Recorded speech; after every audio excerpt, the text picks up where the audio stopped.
خوش آمدید۔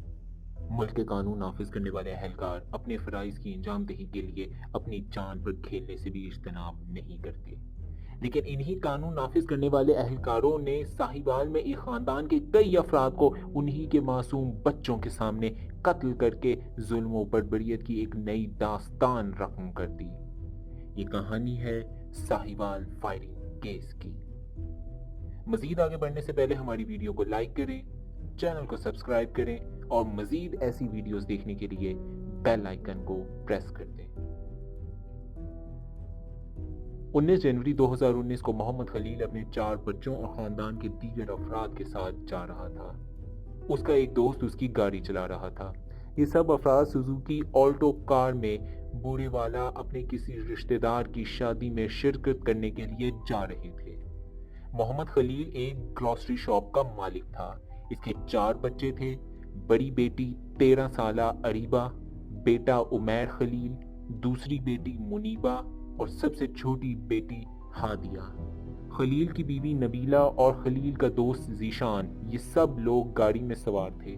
ساہیوال کے قریب ہائی وے پر CTD کے اہلکاروں نے گاڑی کو روکا اور فائرنگ کر دی، اور پنجاب کاؤنٹر ٹیررزم ڈپارٹمنٹ نے بچوں کو، جس میں عمیر، منیبہ اور ہادیہ شامل تھے، ایک قریبی پیٹرول پمپ پر چھوڑ دیا۔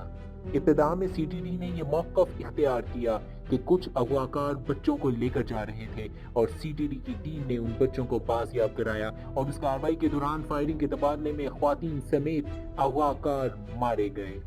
یہ واقعہ ابتدا میں لوگوں نے عام انکاؤنٹر کے طور پر لیا، اور کافی لوگوں نے تو CTD کے کردار کو سراہا کہ انہوں نے بروقت کارروائی کرتے ہوئے نہ صرف بچوں کو بازیاب کرایا بلکہ اغواکار گینگ کو ہلاک بھی کر دیا۔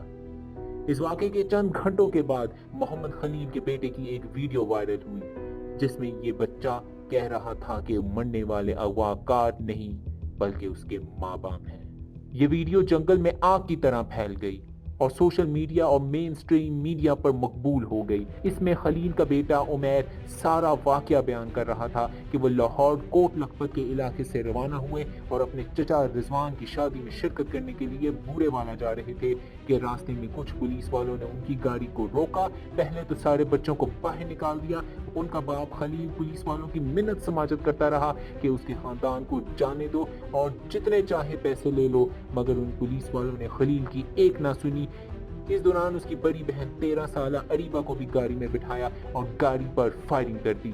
گاڑی میں موجود تمام 4 لوگ، جس میں خلیل، اس کی بیوی نبیلہ، اس کا دوست ذیشان اور اس کی بیٹی اریبہ ہلاک ہو گئے، اور عمیر، خلیل اور منیبہ کے ہاتھ پر گولی کے زخم آئے۔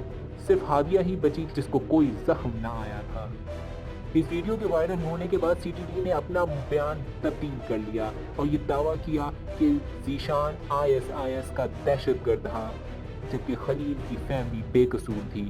اس واقعے کے گواہان نے بھی اس بات کی تصدیق کی کہ گاڑی سے کوئی فائر نہیں کیا گیا۔ پولیس نے ابتدا میں یہ موقف اختیار کیا کہ انہیں گاڑی سے 2 سوسائڈ جیکٹس، 8 ہینڈ گرینیڈز، 2 پسٹلز اور بہت سی گولیاں برآمد ہوئی ہیں، جبکہ عینی شاہدین کے مطابق پولیس کو گاڑی سے کچھ بھی نہیں ملا تھا۔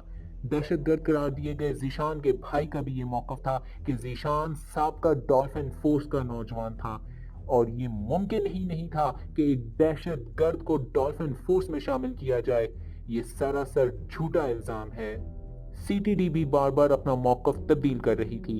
انہی وجوہات کی بنا پر اس واقعے کی تحقیقات کے لیے سینٹ کے ممبران کی ایک سٹینڈنگ کمیٹی بنا دی گئی۔ سینیٹر رحمان ملک اس کمیٹی کے چیئرمین بنے۔ اس کمیٹی کی پہلی میٹنگ 21 جنوری اور پھر 24 اور 25 جنوری کو اس کی لگاتار میٹنگز ہوئیں۔ اس کمیٹی کے اجلاس میں درجہ ذیل 12 سوالات پیش کیے گئے اور ان کے جوابات ڈھونڈنے کی کوشش کی گئی۔ پہلا سوال، مرحوم خاندان کا پورا بیک گراؤنڈ چیک کیا جائے۔ دوسرا سوال، مرنے والوں کا کوئی پولیس ریکارڈ ہے یا ان کے خلاف کبھی کوئی پہلے FIR درج ہوئی ہے؟ تیسرا سوال، خاندان کی CTD کے اہلکاروں یا اس علاقے کے بااثر افراد کے ساتھ کوئی دشمنی تو نہیں؟ چوتھا سوال، کس بنا پر پولیس نے اس گاڑی کو روکا؟ پانچواں، جب گاڑی CTD کے روکنے پر رک گئی تھی تو CTD کے اہلکاروں نے پھر بھی فائرنگ کیوں کی؟ چھٹا سوال، CTD اہلکاروں کا مکمل موقف کمیٹی کے سامنے پیش کیا جائے۔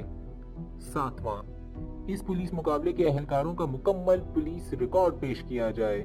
8واں، سی ٹی ڈی کے مطابق یہ آپریشن دہشت گردوں کو پکڑنے کے لیے کیا گیا تو اس آپریشن کا کون سا آفیسر لیڈ تھا؟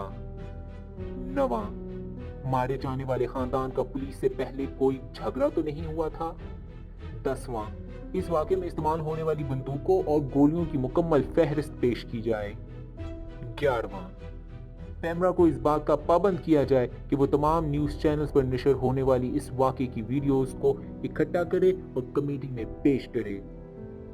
12واں، اس قسم کے آپریشن کے سی ٹی ڈی کے جو ایس او پیز ہیں ان کو مکمل طور پر کمیٹی کے سامنے پیش کیا جائے اور بتایا جائے کہ ان ایس او پیز پر کتنا عمل کیا گیا اور اگر عمل نہیں کیا گیا تو کیوں نہیں کیا گیا۔ یہ حادثہ دن کے وقت ایک ہائی وے پر ہوا۔ اس واقعے کے بہت سے گواہ ہیں۔ اس واقعے کے گواہان کے بیانات قلم بند کیے جائیں اور کمیٹی کے سامنے پیش کیے جائیں۔ پوسٹ مارٹم کی رپورٹ کے مطابق اریبہ کو 13 گولیاں ماری گئیں جس سے اس کی پسلیاں بھی ٹوٹ گئیں۔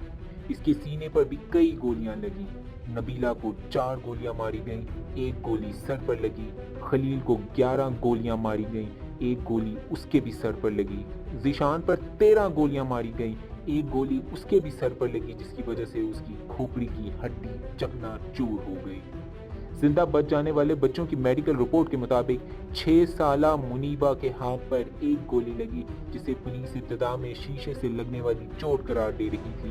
1 گولی عمیر کے ہاتھ پر بھی لگی تھی۔ اس کمیٹی کی کارروائی درجہ ذیل ہے۔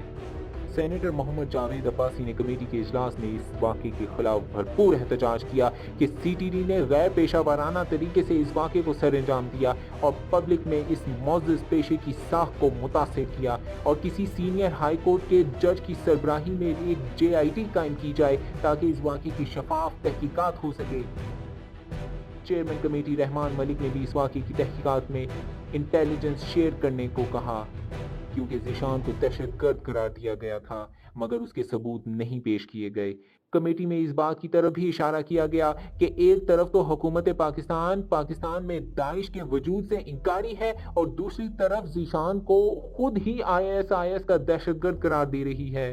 کمیٹی میں اس بات کو بھی زیر بحث لایا گیا کہ یہ اپنی نوعیت کا پہلا واقعہ نہیں ہے، ایسے اور بھی بہت سے واقعات ہو چکے ہیں جس میں نقیب اللہ محسود کا واقعہ سر فہرست ہے۔ اس فائرنگ کے واقعے کی تحقیقات میں آگے مزید کیا ہوا؟ کیا سی ٹی ڈی کے اہلکاروں کے خلاف جنہوں نے فائرنگ کی کوئی کارروائی ہو سکی یا نہیں؟ یہ سب اور بہت کچھ جاننے کے لیے دیکھیے اس کہانی کا اگلا حصہ۔ آپ کو ہماری ویڈیو کیسی لگی؟ ویڈیو پسند آنے کی صورت میں ویڈیو کو لائک کریں، چینل کو سبسکرائب کریں اور نیچے کمنٹس میں اپنی قیمتی رائے سے ضرور آگاہ کریں۔ بہت شکریہ۔